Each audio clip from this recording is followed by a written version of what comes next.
नमस्कार, मैं हूं आशा राय और आप देख रहे हैं माई पीडीए समाचार।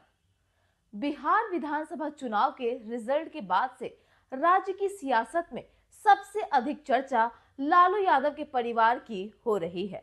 एक ओर जहां लालू यादव की बेटी रोहिणी आचार्य ने परिवार और राजनीति छोड़ दी, वहीं दूसरी ओर राजद के पुराने और वरिष्ठ नेता लगातार लालू यादव परिवार पर हमलावर है।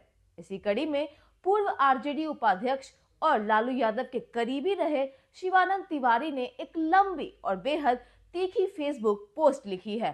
तिवारी ने इस पोस्ट में न सिर्फ बिहार चुनाव को ऐतिहासिक मोड़ बताया, बल्कि लालू यादव और नीतीश कुमार के राजनीतिक सफर और निर्णयों पर खुलकर टिप्पणी भी की है। इसके साथ ही उन्होंने पुराने दोस्त नीतीश कुमार को भी नसीहत देते हुए कहा कि कुछ दिनों तक बीजेपी आपको मुख्यमंत्री बनाएगी, लेकिन उसके बाद अपनी सरकार बना लेगी। आरजेडी के पूर्व उपाध्यक्ष शिवानंद तिवारी ने फेसबुक पर लंबा चौड़ा पोस्ट शेयर करते हुए लिखा, बिहार का यह चुनाव कई मायनों में बेहद महत्वपूर्ण है। यह पहला चुनाव है जिसमें भाजपा अपने सहयोगियों के साथ बहुमत में आती दिखाई दे रही है। यह अलग बात है कि अभी वह कुछ दिनों तक नीतीश जी को ही मुख्यमंत्री बनाए रखेगी। बिहार में अपनी सरकार बनाना भाजपा का सपना रहा है।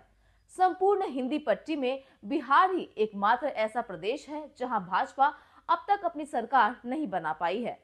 शिवानंद तिवारी ने लिखा कि बिहार बुद्ध की धरती है। यहीं चंपारण के सत्याग्रह के जरिए महात्मा गांधी संपूर्ण देश में जाने गए। यह लोहिया और जयप्रकाश के संघर्ष की धरती है। इस धरती ने अब तक स्वतंत्र रूप से हिंदुत्व की विचारधारा को अपनी धरती पर फलने फूलने नहीं दिया है। आज भी भाजपा यहां अन्य दलों से आयातित लोगों के कंधों पर ही टिकी हुई है। इन सब के बावजूद अपनी सरकार बनाने के सपने को साकार करने के चौखट तक तो भाजपा पहुंच ही गई है। साथ ही आरजेडी नेता ने लालू और तेजस्वी पर हमला करते हुए लिखा कि इस चुनाव ने लालू यादव को धरती सुंघा दिया है। मैं लालू यादव का नाम ले रहा हूं, तेजस्वी का नहीं, क्योंकि तेजस्वी का अपना कोई व्यक्तित्व नहीं है। यह लालू यादव की ही आधुनिक प्रकृति है।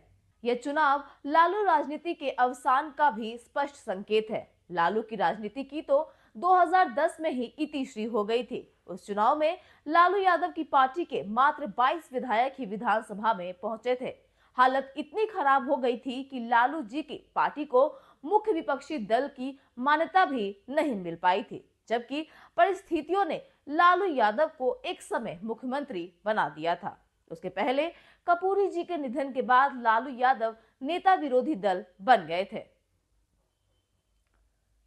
शिवानंद तिवारी ने 1990 के घटनाक्रम का विस्तृत वर्णन किया, जिसमें उन्होंने बताया कि लालू का मुख्यमंत्री बनना व्यक्तिगत करिश्मे का परिणाम नहीं, बल्कि दंगों, जन असंतोष, राजनीतिक समीकरण और शीर्ष नेतृत्व की मजबूरियों का मिश्रित निष्कर्ष था।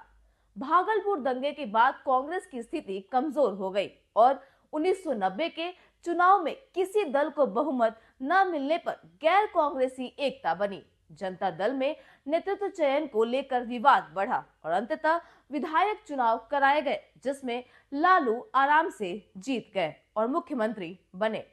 तिवारी ने बताया कि भागलपुर दंगे के बाद तत्कालीन मुख्यमंत्री सत्येंद्र नारायण सिंह को इस्तीफा देना पड़ा और कांग्रेस के पैर के नीचे से जमीन खिसक गई थी।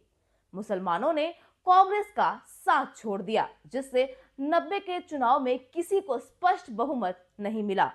जनता दल के बाद वामपंथी पार्टियों और भाजपा को मिलाकर ही गैर कांग्रेसी सरकार बन सकती थी।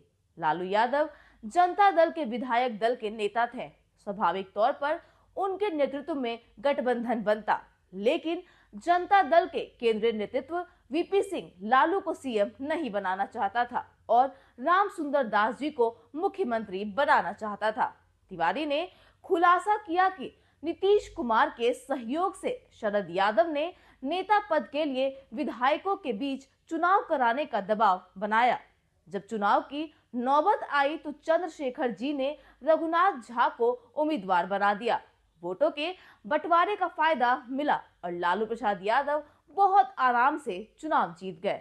इस प्रकार लालू पहली मर्तबा कांग्रेस, वामपंथी पार्टियों और भाजपा के सहयोग से मुख्यमंत्री बने। चुनाव बाद की सियासत पर शिवानंद तिवारी ने लालू परिवार और नीतीश भाजपा गठजोड़ पर करारी टिप्पणी करते हुए यह साफ कहा है कि यह नतीजा बिहार में लालू राजनीति के पतन और भाजपा के उदय की साफ आहट है। फिलहाल तो इस रिपोर्ट में इतना ही। बिहार की ऐसी लेटेस्ट खबरों से अपडेट रहने के लिए आप हमारे चैनल को सब्सक्राइब करें और देखते रहिए माई पीडीए समाचार।